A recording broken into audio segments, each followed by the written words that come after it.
quiser, podemos ler ali. Mas antes gostaria de ler da minha primeiro e depois se a igreja, se for possível, a igreja, por favor, leia tudo que é numa única voz, por favor. Amém? Versículo 23 diz assim: e aproximando-se a ele, disse: destruirás o justo com o ímpio? A igreja, pelo telão, por favor, repita, por favor. Destruirás também o justo com o ímpio? Já a resposta: não. Podemos aceitar, amém? Você, eu, nós somos de Deus as suas medidas. Isso quer dizer o algo sensível. O Senhor tem uma sensibilidade por você, um carinho, um amor. O Senhor te ama tanto que Ele deu o seu único filho para morrer por você na cruz do Calvário. Então não, Ele não te destruirá. O Senhor não abrirá mão de você. O Senhor não abre mão da sua vida. O Senhor não abre mão da sua história. O Senhor te ama a ponto de enviar Jesus Cristo para sofrer o tanto que Ele sofreu, para que você e eu estejamos hoje, nessa noite aqui, comemorando junto com esta igreja 29, né? Perdão, 19, passei 10, perdão. 19 anos desse ministério pregando a Jesus Cristo, anunciando boa nova e dizendo que Jesus salva, que Jesus cura, que Jesus transforma e que Jesus leva para o céu. Há 19 anos essa igreja fala isso, e mais ainda, enquanto Jesus não buscar a igreja, essa igreja vai dizer por quê? Porque Jesus faz isso. Porque Jesus faz isso. Porque Jesus não desistiu dessa humanidade.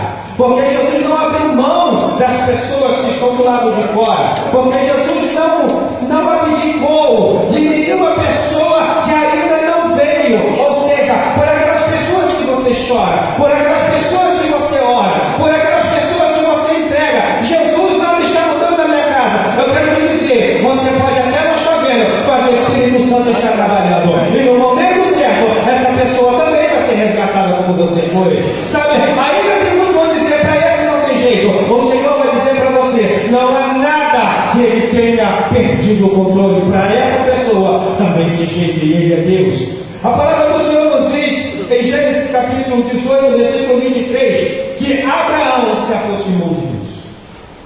Abraão, um homem como eu e como vocês, ele se aproximou de Deus. Veja que isso não é difícil.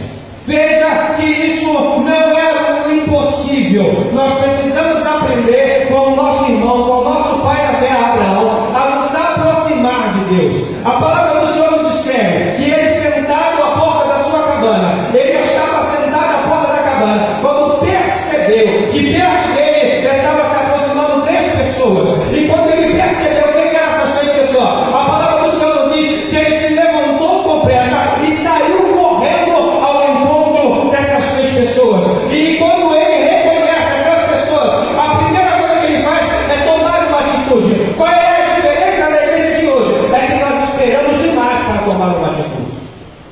Nós aguardamos demais para tomar uma atitude. Perceba que Abraão tomou uma atitude de imediato. E nós esperamos muita coisa acontecer. E depois, quando a lágrima está caindo ao nosso rosto, é que nós dizemos: meu Deus, tu esqueceu de mim. Meu Deus, por que eu estou passando por isso? Meu Deus, o que está acontecendo? Mas a palavra do Senhor diz: o que se queixa os homens, senão dos seus próprios caminhos. Ou seja, se nós estamos chorando, é porque nós não vigiamos antes de entrar em tribulação. E o Senhor nos ensina, o Senhor nos chama para que nós tenhamos primeiro uma vida de aproximação com Ele. Abraão sabia o que era isso. Abraão entendeu o que era isso. E quando ele viu o Senhor, Abraão se levanta. A primeira atitude do homem é que ele precisa se levantar. Por quê?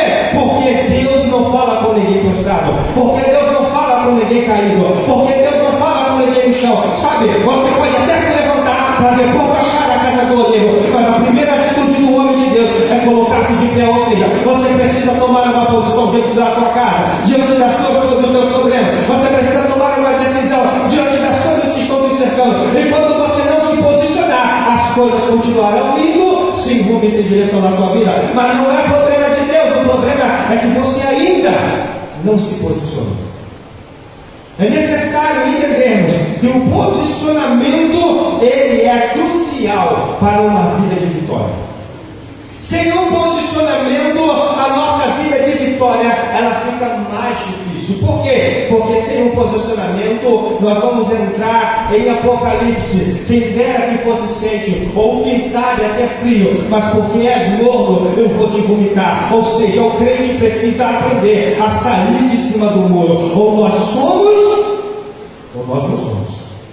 Ou nós fazemos, ou não fazemos. Mas em cima do muro não agrada a Deus. O morno aborrece-nos. O morno irrita-nos. Ou você tem uma vida de intimidade, ou você não tem vida nenhuma comigo. Mas não fique em cima do muro. Não fique em cima do muro. Por quê? Porque ele diz que ele vai vomitar o muro. E só vomita quem tem nojo. Só vomita quem não está agradável daquilo que está acontecendo. Sabe, Deus até atura o morno. Deus até atura o gelado, mas o morno Deus não atura. O que quer dizer isso? Que o morno Jesus ressuscita, o morno Jesus levanta, o gelado Jesus esquenta, mas quem está morno acha que está tudo bom, quando na verdade está tudo ruim. Quem está morno não consegue perceber, sabe, que a sensibilidade das coisas ao seu lado. Por quê? Porque ele acha que está tudo indo bem, e enquanto ele não reconhecer, não vai tudo bem na vida dele. E aí qualquer poeira é motivo para que ele chame, para que ele reclame, para que ele ponha a culpa de tudo em todo mundo. Por quê? Porque para ele está bom e ele não consegue perceber que ele está morto.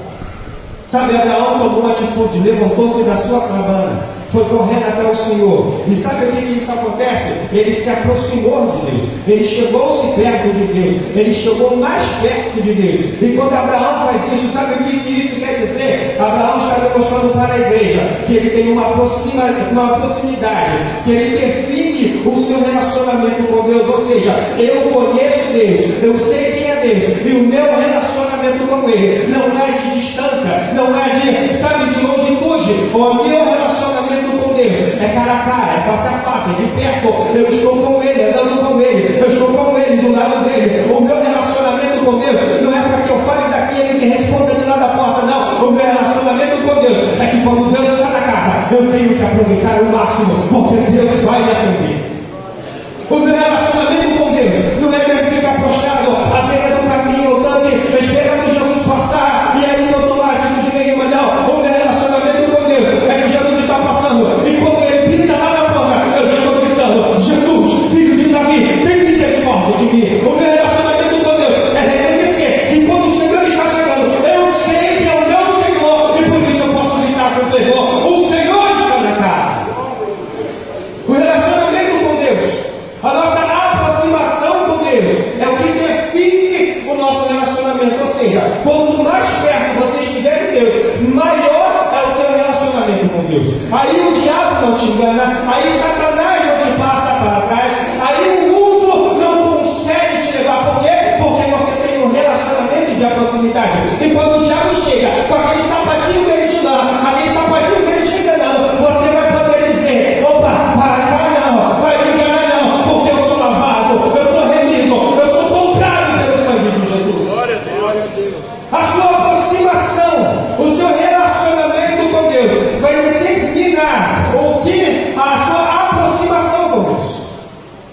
Ou seja, quando eu tenho um relacionamento com quem esse relacionamento é bom, ele é meu amigo, eu tenho intimidade de ficar perto dele, eu tenho intimidade de abraçar ele, eu tenho intimidade de olhar dentro dos olhos dele, eu tenho intimidade de caminhar com ele, eu tenho intimidade de saber os planos dele, eu tenho intimidade de entender o que ele vai fazer. Ou seja, quanto mais eu me aproximo, mais essa comunhão vai aumentar, mais essa comunhão vai ficar maior, e aí mais eu vou entender o que a pessoa está fazendo. Não é diferente de você com Deus. Você precisa se aproximar de Deus, você precisa se achegar de Deus. Lembre-se, Abraão se levantou, correu até o Senhor e adorou o Senhor. Por quê? Porque Ele é digno, ou seja, Ele é honroso, Ele é o Criador dos céus e da terra.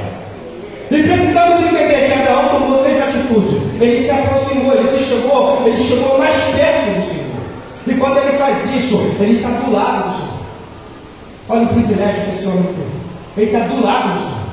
E quando ele se aproxima do lado do Senhor, ele olha para o Senhor e diz: olha, não por favor, não passe direto, mas venha comigo na minha cabana. Ou seja, ainda que o Senhor não tivesse intenção de chegar na cabana de Abraão, Abraão intervém na trajetória do Senhor. Aí eu pergunto para ninguém: quando foi que você interveio na trajetória do seu Senhor? Como é isso, pastor? É que quando você está vendo que algo está acontecendo e não deve acontecer, você, a igreja, eu, a igreja, temos que dobrar os joelhos e dizer: Senhor, intervém nessa situação. Mas hoje nós estamos vivendo dias maus, muito maus, perversos, em que a igreja está apostatada e nós achamos que tudo é normal, tudo é normal, e nós estamos agora nos defendendo: não, isso tem que acontecer mesmo, porque Jesus está voltando, então isso tem que acontecer mesmo. Quem disse que nós temos que perder?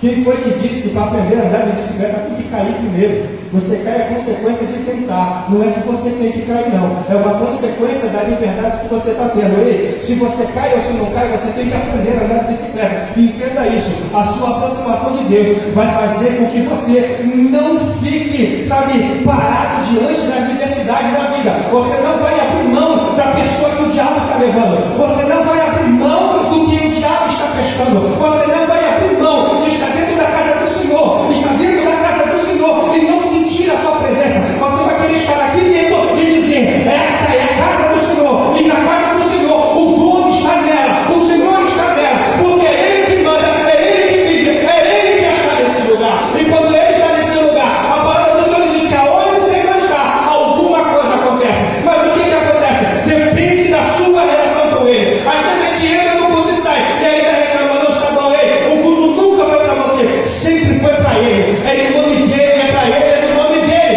e é para Ele que tem que estar glorificando no culto. O culto não tem que estar bom para você e nem para mim, o culto tem que estar maravilhoso para Ele. É para Ele que o culto tem que estar. Nós temos uma mania de roubar a glória de Deus. Temos uma mania, por quê? Porque a gente toma propriedade das coisas de Deus. Comprou uma guitarra, é da igreja, mas eu acho que ela é minha, então faça aquela então que é isso, é da igreja, é do Senhor. Não faça o que você quer, respeite as coisas de Deus. O seu relacionamento não deve ser de libertinagem, deve ser de comunhão, respeitando os seus limites, respeitando os seus limites, tendo a certeza que o que é seu e o que é do Senhor é do Senhor. Nosso relacionamento definirá nossa intimidade. Nossa intimidade definirá nossa vida cotidiana. Os acontecimentos do dia a dia definirão nossas atitudes. É comum, talvez alguém aqui conhece crente que não toma atitude nenhuma, não faz nada, espera tudo acontecer, espera Deus descer logo do céu e fazer alguma coisa para ele. Vou te dizer uma coisa: Deus não faz aquilo que você pode fazer, Ele só faz o impossível. O possível é para você, é para mim e para você. Deus só faz o impossível. Ele é Deus do impossível. Quanto ainda for possível, essa é a sua, é a minha, é a nossa obrigação. Somos nós que temos que fazer. Exemplo, sou eu que tenho que me levantar e arrumar e estar aqui para adorá-lo. Quando eu não puder, aí a igreja, a pessoa, sabe, dos pastores, da comunhão que nós temos com ela, quando nós temos, ela vai nos visitar na nossa casa. Por quê? Porque eu não posso estar aqui, então a igreja tem que ir lá até mim. Quando eu posso estar aqui, eu fico pirrado dentro de casa, essa igreja não viu, eu não vou. Ei, toma vergonha, porque quando você pode estar aqui, use as tuas pernas, porque Jesus pode te tirar ela, para poder você justificar essa igreja visita. Pode ser duro, mas é a verdade. Se você pode fazer, não põe empecilho, porque tem gente querendo fazer e não pode. Tem gente querendo fazer e não pode. Por quê? Porque deixou as coisas acontecer para depois aprender. Depois que as coisas acontecem, a gente quer aprender. Nós somos assim, seres humanos, são difíceis. Só aprende na pancada. Aprendemos que precisa cair de bicicleta, aprendemos que é preciso tomar um susto para poder não mexer mais na tomada, aprendemos que é necessário bater para a criança não mexer mais nas coisas. Ei, não é nada disso, nós temos que educar, nós temos que aprender direito, porque não é preciso apanhar, não é preciso perder, não é preciso nada disso. O que é preciso é que primeiro nós ouvimos, e é por isso que Apocalipse diz que quem tem ouvidos, ouçam o que o Espírito diz à igreja. Mas por quê? Porque ter ouvidos não é sinal de ouvir. O surdo tem, mas não ouça. O surdo tem, mas ele não ouça. E o que Deus está dizendo para você? Você que tem ouvido, use ele para ouvir. Você tem ouvido? Use ele para ouvir, porque o Espírito Santo está falando com você. O Espírito Santo está falando com você. Abraão tinha uma intimidade tão grande com Deus. Abraão tinha uma intimidade tão grande com Deus que Abraão andava com Deus. Abraão andava com o Senhor. E quando ele andava com o Senhor, sabe, ele tinha um diferencial diante de todos os povos da terra. Ou seja, Abraão era único no meio de uma grande população. Abraão era diferente no meio de todos que estavam ali. A palavra do Senhor nos descreve em capítulos anteriores que Abraão precisava primeiro ser ele circuncidado, para depois a sua casa ser circuncidada. Por quê? Porque quando você quer algo de alguém, primeiro você tem que fazer. Porque quando você quer que o Evangelho alcance alguém, o Evangelho primeiro tem que alcançar você. Quando você quer que alguém ore, primeiro você tem que orar. Você é que é o espelho. Você que é a primeira atitude. Você que é o primeiro a Deus te usar. Sabe, não precisa ficar esperando que Deus levante um profeta e que faça acontecer. Não, Deus quer usar você. É para que você esteja ligado, é para que você esteja diante dele. É para que você faça, sabe, que você se faça como um vaso, para que o oleiro possa usar a qualquer momento. Ele quer usar você. Ainda que você julgue não ter nada de especial. Ainda que você julgue que você não tem nada de especial. Tem um livro muito antigo que diz: você tem valor, o Espírito Santo se move em você, você tem algo especial. Ainda que o mundo não tenha nada por você, ainda que dentro da igreja alguém olha para você e não sabe cantar, não sabe falar, você tem algo especial. O Espírito Santo se move em você, e é ele que dá a definir como você, o vaso dele vai ser usado. Entende uma coisa?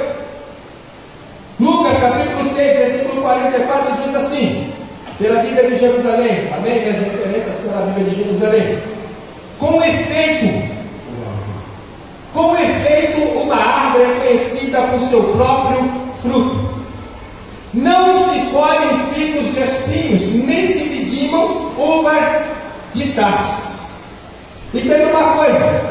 A palavra do Senhor diz que pela fruta conhece, pela árvore conhece. Isso quer dizer que a árvore não necessariamente precisa estar com frutas para se saber quem é ela. Ou seja, você olha para a árvore e você sabe que aquela é de abacatoeira ou que aquela é de goiabeira. Você olha para a árvore e você sabe que fruta aquela árvore vai dar. Assim somos nós. O mundo precisa olhar para você. E sempre que você abre a sua boca, o mundo precisa saber que você tem o Espírito Santo. Sabe que o mundo olhar para você. Epa, ele tem alguma coisa que me interessa. Ele tem alguma coisa, ele tem fruto. Ele tem fruto. Ainda que você não esteja dando fruto nesse momento, quem olhar para você precisa enxergar o Espírito Santo. Quem olhar para você precisa enxergar a pessoa de Jesus na sua vida. Quem olhar para você tem que olhar que você é diferente no meio de tanta gente igual. Você é uma digital. Pode ter um monte no mundo, mas você é único. Você é único e é você que Deus quer usar. Lucas capítulo 13, versículo 6 contou ainda esta parábola. O homem tinha uma figueira plantada em sua vinha, veio a ela procurar frutos, mas não encontrou. Ele tem uma figueira, mas não tem fruto. Está no meio da sua vinha. Uma figueira no meio de uma vinha. Uma vinha é plantação de uva. Plantação de uva é meio palmo. A figueira é um pouco mais alta. Ou seja, quem estava de longe olhava para aquilo e já via. Tinha algo diferente no meio daquela uva. Tinha algo diferente no meio da vinha. Tinha algo diferente naquele lugar. Quem olhava de longe dizia: aquela árvore, ela não está dentro do contexto. Aquela árvore não está dentro do padrão. Aquela árvore está fora daquele contexto. E aí o dono, olhando para aquela árvore, foi lá procurar. E aí, quando não encontrou, a primeira coisa que ele diz: arranca, tira ela daí. Tira ela, abre espaço para botar mais uva. Porém, aqueles que estão ligados dizem assim: não, peraí, ele vai dar fruto, deixa só trabalhar mais um pouquinho. Peraí, espera só mais um pouquinho, ela vai dar fruto. Deixa que a gente trabalhe com ela, deixa que a gente adume, deixa que a gente faça alguma coisa, porque ano que vem, quando o Senhor mudar, essa árvore vai te dar muito fruto. Tenha esperança, não deixe que ninguém roube a tua esperança. Jesus Cristo não perdeu o controle da sua vida. Não perca a esperança jamais, ainda que tudo esteja desandando, em que a palavra final seja dada. Jesus não perdeu o controle da sua vida. Marcos capítulo 11, versículo 13. Ao ver à distância uma figueira coberta de folhagem, ela estava bonita. Foi ver se achava algum fruto, mas nada encontrou senão folhas. pois não era o tempo de filhos. Será que Jesus não sabia? Será que Jesus não sabia que não era tempo de filhos? Jesus olha a figueira, está bonita, cheia de folhas. Jesus olha para aquela árvore com fome e tem desejo de se alimentar. Ele vai àquela árvore. E quando ele chega lá, ela não tem frutos. Jesus diz: maldito, ninguém nunca mais vai comer do seu fruto. Imediatamente alguém diz: calma aí, é porque ainda não tem tempo, calma aí, ei. Não é porque o Senhor deu a palavra que você tem que ficar quieto e aceitar tudo calado. Ei, entenda, o Senhor está te provando. Ele não tem prazer em perder ninguém. Ele não quer perder ninguém. Ele ama todo mundo por igual. E ainda que Ele te deu uma palavra, você precisa saber se Ele apenas está te testando, ou se você tem realmente a certeza de Deus. Ou seja, você precisa ter intimidade para saber se o que Ele está fazendo contigo é só um teste, para saber se você vai ser aprovado ou reprovar. Se você deixar a alma se perder, o sangue dele, Deus vai requerer de você. Se você deixar Deus levar, se você abdicar, deixa aqui, não vai acontecer nada não, de sair para sair fica não, ei, o Senhor vai requerer de você essa vida, o Senhor vai requerer do seu sangue. Não fica parado vendo os barcos navegando e afundando por aí. Toma uma atitude. No versículo 2, Abraão, ao ver o Senhor, correu ao seu encontro. A sua atitude primeiro denota de intimidade. Por que intimidade? Porque ele viu o Senhor de longe. Eu só reconheço de longe quem eu conheço. Não dá para conhecer de longe quem eu não tenho intimidade, quem eu não conheço. Mas quando você tem intimidade, quando você vê de longe, até o andar da pessoa te diz quem é ele. Você sabe, não, peraí, porque ele anda desse jeito, ele sobe, ele desce, ele anda puxando a perna, ele anda. Ou seja, a sua intimidade faz com que você tenha detalhes daquela pessoa. Assim é Abraão, como ele tem intimidade, quando o Senhor aparece diante dele, ele diz: eu sei quem é que está aqui.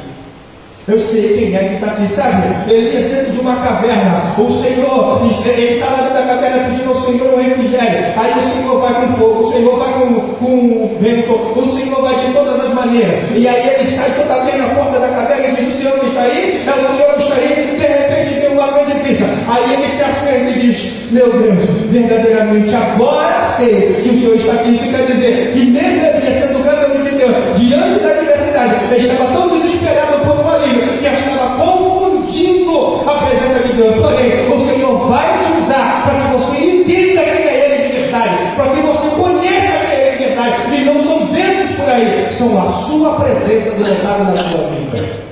Precisamos entender, precisamos conhecer o Senhor, precisamos saber quem é Ele.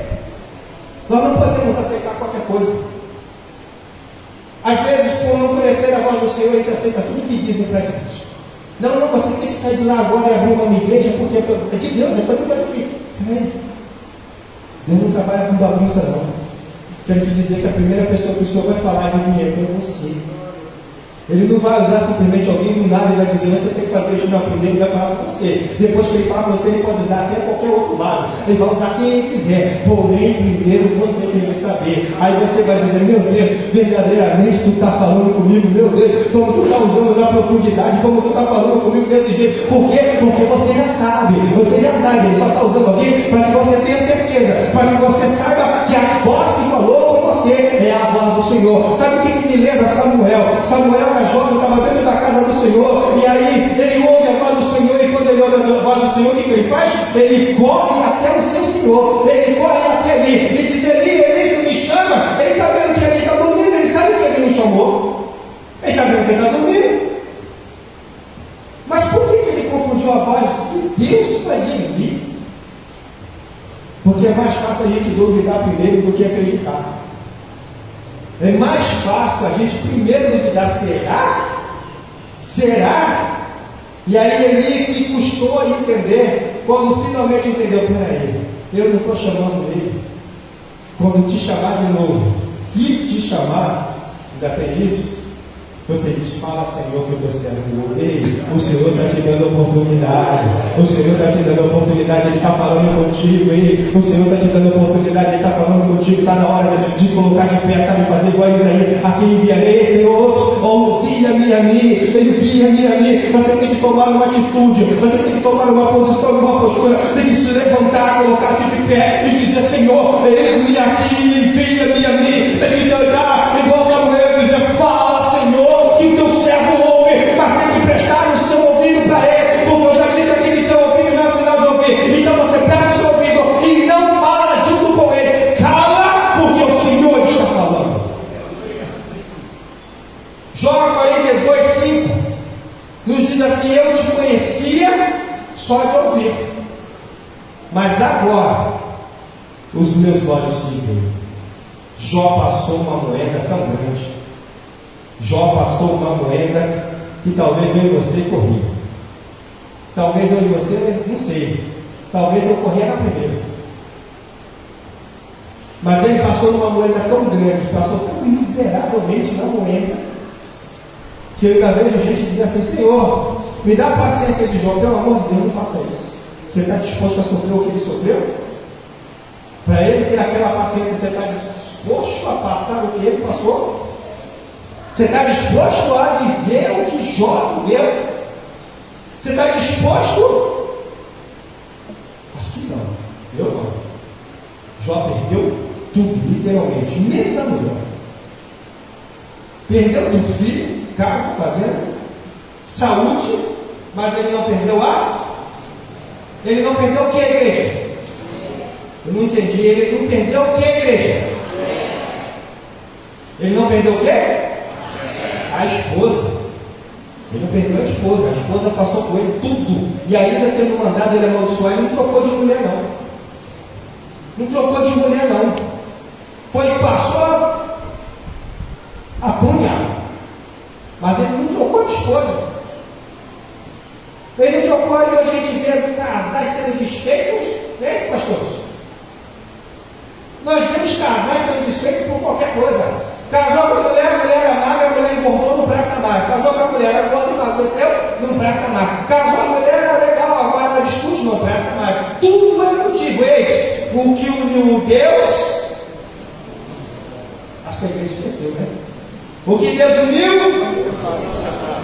Deus não é a favor de divórcio, não. Sabe por quê? Porque ele fez o casal para ficar inteiro, junto. E nós somos só um corpo. Não é para você falar e abaixar a cabeça e dizer, fala, meu Senhor, é isso não. Os dois têm direito de falar junto, é verdade. Jó não trocou a sua esposa. Será? Talvez ele merecia, né? Talvez Jó merecia, né? Porque até Deus ela mandou abençoar, né? E ainda ele falou que ele morra de uma vez. Aquela mulher não tinha nada de demônio, não. O que ela tinha era amor. Ela estava vendo o seu marido sofrer. Ela estava vendo alguém que ela amava com muita dor. Ela já perdeu filhos, ela já perdeu casa, ela já perdeu tudo. E agora ela está vendo sua costela, o seu companheiro sentir tanta dor que ele começa a coçar com caco de telha. Ele está sentindo tanta dor que ele procura subterfúgio para poder, sabe, tirar um pouco daquilo que está sentindo. Aquela mulher vendo a dor do homem, porque que tudo morre de uma vez. Assim você vai ter descanso, assim você vai ter paz, sabe? Aquela mulher está vendo o sofrimento dele e ele entende isso. E quando ele entende isso, ele permanece do lado dela. E aí Deus dá tudo de novo. Ele que está passando com você na prova é que tem que estar na vitória contigo. Quem está passando contigo na prova é que tem que estar dando glória contigo na vitória. Quem está passando com você no vale é que tem que estar lá no verde, no verde espaço, cantando o hino da vitória. É quem está contigo agora, que tem que estar amanhã também. É quem está contigo agora, dando glória a Deus. No meio do feijão acabou, do arroz acabou, tem que estar amanhã na favor com você. Por quê? Porque o seu contrato diz: na riqueza e na pobreza, na doença. Então é para sempre. É para sempre. Jó passou tudo o que passou e no final disse: agora eu te conheço. Agora, depois de tudo que ele passou, só naquele momento que ele conhecia. Depois de tudo que ele viveu, só naquele momento que ele dizia. E aí nós endeusamos Jó, porque a gente diz que Jó foi perfeito. Jó foi maravilhoso. Mas nos últimos capítulos você vai entender que Jó também foi imperfeito, também teve problemas. Vai lá para os últimos capítulos, Deus chama a atenção dele onde que estava quando eu fiz os céus, a terra e os seus fundamentos. Onde é que você estava? Não endeusa ninguém não, porque todos nós somos falhos. O pastor pode até errar, mas quem não falha é quem está com ele, o pastor dos pastores. Se você espera uma coisa, aquela pessoa não foi capaz de realizar aquilo que você está esperando, você entenda, ele é falho, ela é falha. Mas eu quero te dizer que o Senhor, que nunca falha, está do lado dessa pessoa, segurando nas mãos, para que ele possa ficar de pé. Porque não é fácil, o diabo está lutando, mas nós vamos lutando e vencendo passo a passo. No Isaías, no versículo 17, Yahvé disse consigo: ocultarei a Abraão o que estou para fazer. No versículo 17, o Senhor caminhando com Abraão, andando com Abraão, do lado de Abraão, ele andando, ele fala consigo mesmo: porventura eu não vou contar com quem está andando do meu lado o que estou para fazer? Porventura eu guardaria segredo com quem está andando do meu lado? Porventura eu não contaria o que estou prestes a fazer para quem está andando comigo? Eu quero te dizer que quando você é amigo de Deus, nada, nenhum segredo te oculto. Quando você é amigo de Deus, nada e nem ninguém vai te enganar. Quando você é amigo de Deus, sabe, as pessoas podem até tentar, mas o Espírito Santo vai te revelar e não haverá nada oculto que não te seja revelado. Quando você é amigo de Deus, você vai ter uma intimidade com Deus. O Espírito Santo vai falar contigo, você vai entender o Espírito Santo e ele não vai te deixar enganado. Por quê? Porque eles podem até enganar os nossos olhos, mas os olhos de chama de fogo ninguém pode enganar. Por quê? Porque eles podem até enganar porque estão longe, mas o Senhor está perto. Pode até enganar porque não está vendo ninguém te olhando, mas eu quero te dizer que o Espírito Santo, que nunca te deixa só, ele está vendo tudinho e ele fala para o anjo da igreja. Ele não deixa o anjo da igreja, sabe, desenganado, apercebido, sabe, com quem não está sabendo de nada. Não, o Senhor revela os seus servos para que eles nunca fiquem enganados. Para quê? Para que o servo do Senhor saiba a atitude certa, no momento certo, quando tem que ser tomado. Porém, só porque o Senhor me falou, não quer dizer que eu tenho que sair correndo e fazer alguma coisa. Não, o Senhor te revelou, agora Ele vai te dar a estratégia para agir no momento certo. O Senhor vai te dar uma estratégia. Ainda, perceba, ainda que Abraão não entendesse e questionasse a Deus, Deus não tem um segredo para Abraão. Ainda que Abraão não entendesse, ainda que Abraão não compreendesse, ainda que Abraão duvidasse do que Deus estava para fazer, Deus não teve segredo para Abraão. Isso quer dizer que não é porque você não entende que Deus não vai te revelar. Se você tiver intimidade com Ele, Deus vai te revelar, que é o que você precisa saber. Se você tiver intimidade com Ele, Deus vai falar com você. Pode ter certeza disso. Se você se aproximar dEle, quanto mais se aproximar dEle, quanto mais eu me aproximar dEle, mais eu terei dEle. E quanto mais eu terei dEle, mais o Espírito Santo vai usar para que possa ser feita a sua obra. Isaías 41:8 diz: e tu, Israel, meu servo, Jacó, a quem escolhi, descendência de Abraão, meu amigo. É possível ser amigo de Deus. É possível ter amizade com Deus. É possível você andar com Deus. É possível você ser amigo do Senhor. É possível você ter uma intimidade com Deus. É possível você ter, sabe, comunhão com Deus. É possível você ser chamado de amigo com Deus. Tem algumas características que nós já vamos dizer, mas é possível. Tiago 2:23 nos diz assim: e assim se cumpriu a escritura que diz: Abraão creu em Deus, e isto lhe foi imputado como justiça, e ele foi chamado amigo de Deus.